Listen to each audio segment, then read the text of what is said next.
नमस्ते बच्चों। हम पाठ 2 लाख की चूड़ियाँ पढ़ रहे थे।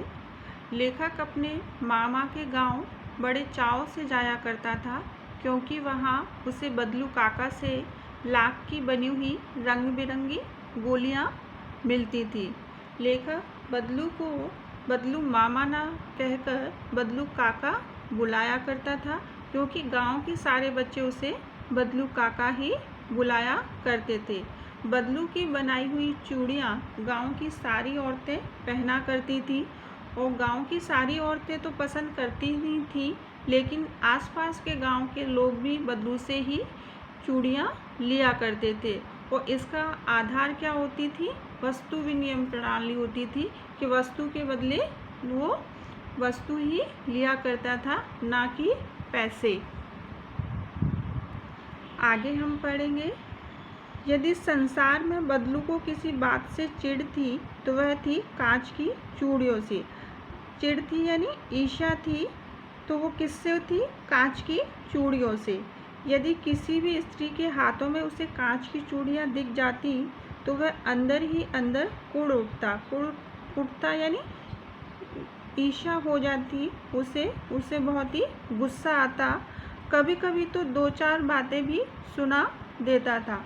यानी किसी भी गांव की औरतों के हाथ में जब वो कांच की चूड़ियाँ दिखता तो बहुत ही ज़्यादा उसे जलन होती, ईर्ष्या होती, और इस ईर्ष्या को दूर करने के लिए, जलन को दूर करने के लिए वह उस औरत से खरी खोटी 2-4 बातें सुना दिया करता था। मुझसे तो वह घंटों बातें किया करता।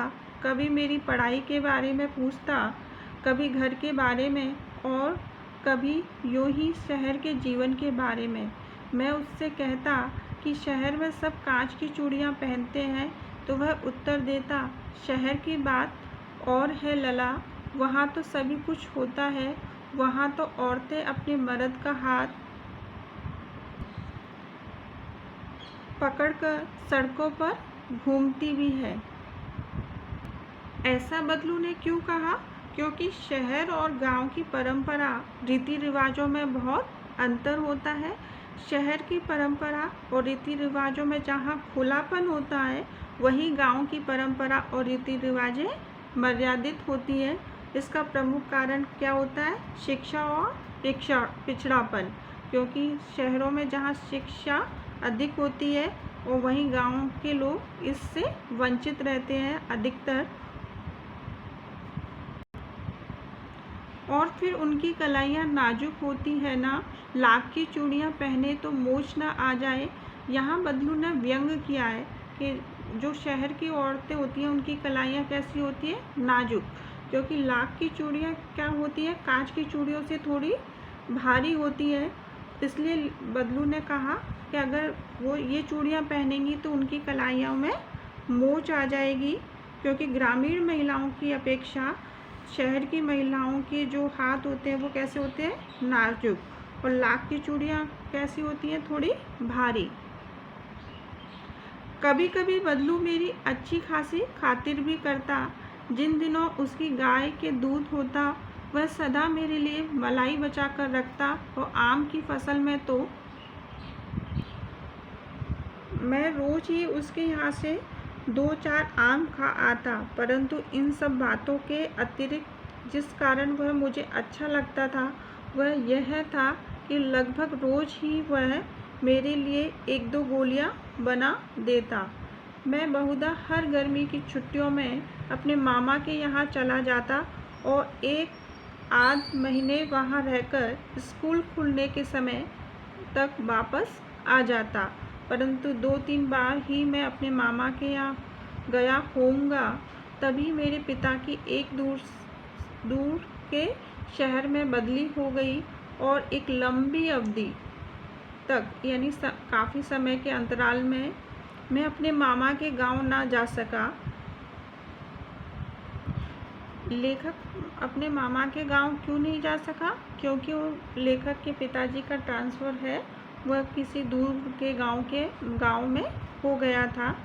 तब लगभग 8-10 वर्षों के बाद जब मैं वहां गया तो इतना बड़ा हो चुका था कि लाख की गोलियों में मेरी रुचि नहीं रह गई। अतः गांव में होते हुए भी कई दिनों तक मुझे बदलू का ध्यान न आया। इस बीच मैंने देखा कि गांव में लगभग सभी स्त्रियां कांच की चूड़ियां पहने हैं। विरले ही हाथों में मैंने लाख की चूड़ियां देखी। विरले ही यानी बहुत कम। तब एक दिन सहसा यानी अचानक मुझे बदलू का ध्यान हो आया। बात यह हुई कि बरसात में मेरे मामा की छोटी लड़की आंगन में फिसल कर गिर पड़ी और उसके हाथ की कांच की चूड़ी टूटकर उसकी कलाई में घुस गई। उसने खून बहने लगा। मेरे मामा उस समय घर पर न थे। मुझे ही उसकी मरहम पट्टी करनी पड़ी यानी देखभाल करनी पड़ी, इलाज करना पड़ा। तभी सहसा मुझे बदलू का ध्यान हो आया और मैंने सोचा कि उससे मिल आऊं। अतः शाम को मैं घूमते घूमते उसके घर चला गया। बदलू वहीं चबूतरे पर नीम के नीचे एक खाट पर लेटा था। नमस्ते बदलू काका, मैंने कहा। नमस्ते भैया, उसने मेरी नमस्ते का उत्तर दिया और उठकर खाट पर बैठ गया, परंतु उसने मुझे पहचाना नहीं और देर तक मेरी ओर निहारता रहा यानी देखता रहा। बदलू लेखक को क्यों नहीं पहचान पाया था? क्योंकि लेखक बदलू के गांव 10-15 साल के बाद आया था और इतने समय अंतराल के बाद लेखक बहुत बड़ा हो चुका था। मैं हूँ जनार्दन काका, आपके पास से गोलियां बनवा कर ले जाता था। मैंने अपना परिचय दिया।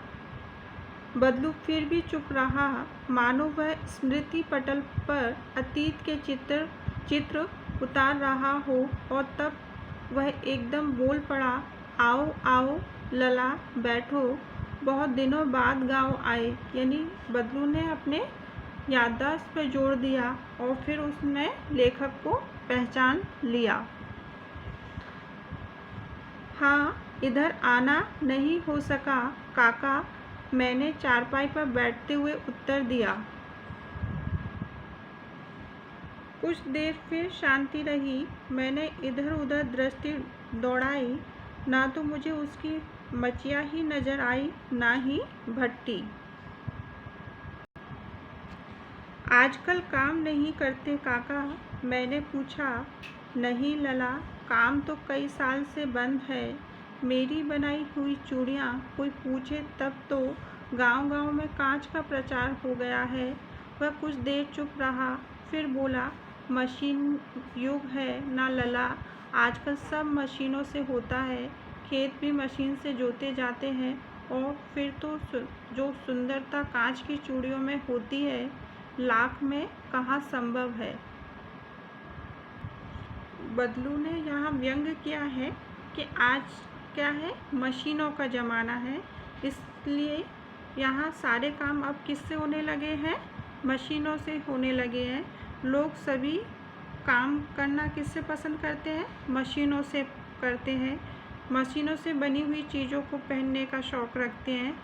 इससे दूसरे कारीगर लोगों का जीवन कितना प्रभावित होता है, इसकी चिंता कोई नहीं समझता। इसी कारण बदलू मशीनों से चिढ़ता था। मशीनों के विकास के कारण ही बदलू का जो पुश्तैनी धंधा बंद हो चुका था। उसने मशीनों के युग के बारे में लेखक को कहा था कि इस युग में उसकी जो बनाई हुई चूड़ियाँ हैं उसे कोई नहीं पूछता। अब तो सारे लोग कांच की चूड़ियों का ही प्रचार करने लगे हैं या कांच की चूड़ियों को ही प्रयोग करने लगे हैं। खेती का काम भी अब मशीनों से होने लगा है।